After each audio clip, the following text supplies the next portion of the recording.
kampung narkoba di Deli Serdang, Sumatera Utara diwarnai perlawanan warga. Sejumlah orang tua dari terduga pengguna narkoba tidak terima ketika anaknya ditangkap polisi.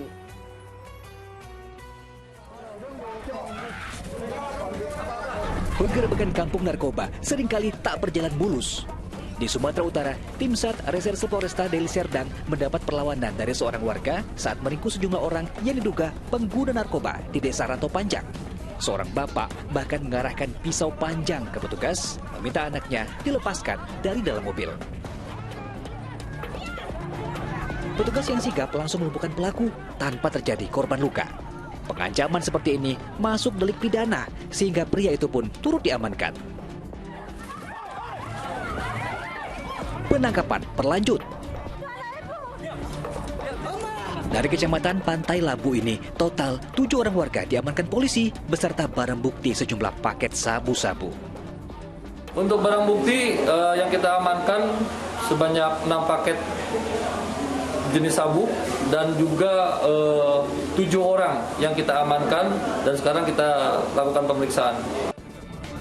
Polisi dalami pemasok barang haram dan bandar besarnya. Muhammad Hamdani melaporkan dari Deli Serdang, Sumatera Utara. Astagfirullahaladzim, bukannya melarang sang anak untuk melakukan kejahatan, beberapa orang tua dari pengedar narkoba justru mengancam petugas dengan senjata tajam. Ini memang sesuatu yang dilematis ya Ustaz ya. Di satu sisi kita ingin melindungi anak kita, tapi di sisi lain ternyata anak kita yang kita lindungi justru bersalah. Bagaimana kita menyikapi sebagai orang tua, Ustaz? Ya, terima kasih Mbak Pratiwi ya. Sebagai kejahatan, siapapun pelakunya harus kita pandang sebagai kejahatan gitu ya. Pertama itu dulu ya, pokoknya kejahatan apapun selama itu kejahatan, siapapun pelakunya itu tetap kejahatan. Nah, baru kemudian kita lihat kalau ternyata pelakunya anak kita, ya tetap kita masukkan dalam kejahatan, anak kita jahat gitu. Jadi jangan karena pelaku kejahatan kemudian pelakunya anak kita tidak boleh dianggap sebagai pelaku kejahatan, itu tidak bisa. Itu yang saya kira masyarakat dan kita semua harus berpikirnya seperti itu. Kita semua tentu sayang dengan keluarga kita, dengan anak kita. Tapi ketika anak kita yang memang melakukan pelanggaran, kita sebagai orang tua seharusnya justru mendukung pihak-pihak yang melakukan pembinaan. Sering sekali terjadi umpamanya dalam kasus lain ya, anak kita melanggar lantas umpamanya, melanggar lalu lintas, kemudian kita orang tuanya malah menghubungi pihak kepolisian, sudahlah anak saya nggak usah diproses deh, nah nanti kita bayar begini. Itu cara penyelesaian yang sebenarnya keliru, karena dengan begitu anak akan terus merasa dilindungi oleh orang tua.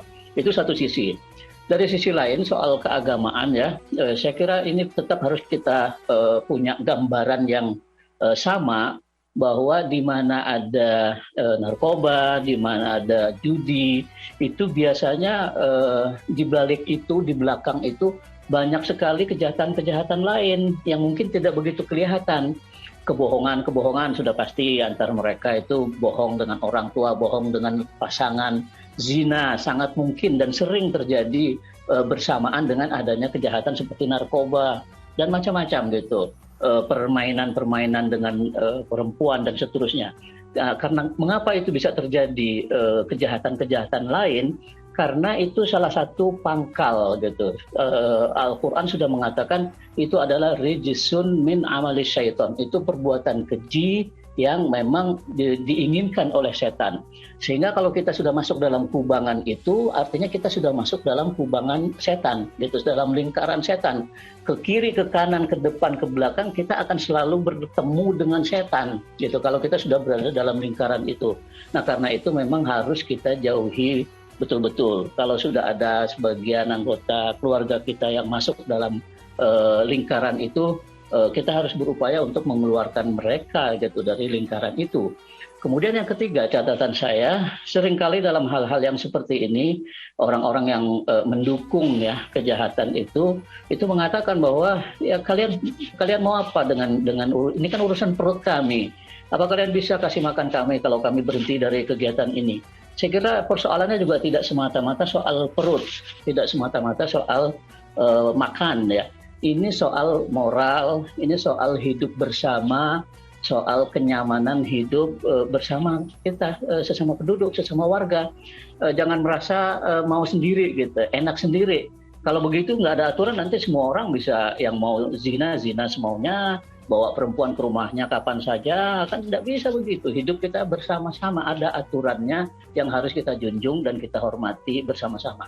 Dan yang keempat, yang terakhir catatan saya, dalam agama Islam kita sudah diingatkan bahwa kejahatan kalau sudah sampai puncaknya, yang kemudian Allah sampai marah, kemudian menurunkan peringatan, itu peringatan yang Allah turunkan itu nanti tidak hanya menimpa orang-orang yang pelaku-pelaku saja.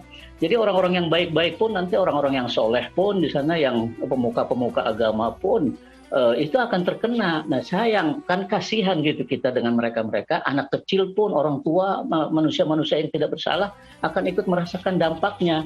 Nah jangan sampai dampak itu terjadi, maka sebelum itu terjadi kita saling mengingatkan. Dan Al-Quran juga sudah banyak mengingatkan kita, ayat-ayatnya banyak sekali mengingatkan kita untuk saling mengingatkan ketika terjadi perbuatan-perbuatan yang tidak sesuai dengan ajaran agama. Kan surat Wal Asri jelas sekali itu, watawasau bil haqqi watawasau bis sabr, saling mengingatkan akan kebenaran dan saling mengingatkan akan kesabaran dalam menghadapi berbagai persoalan itu.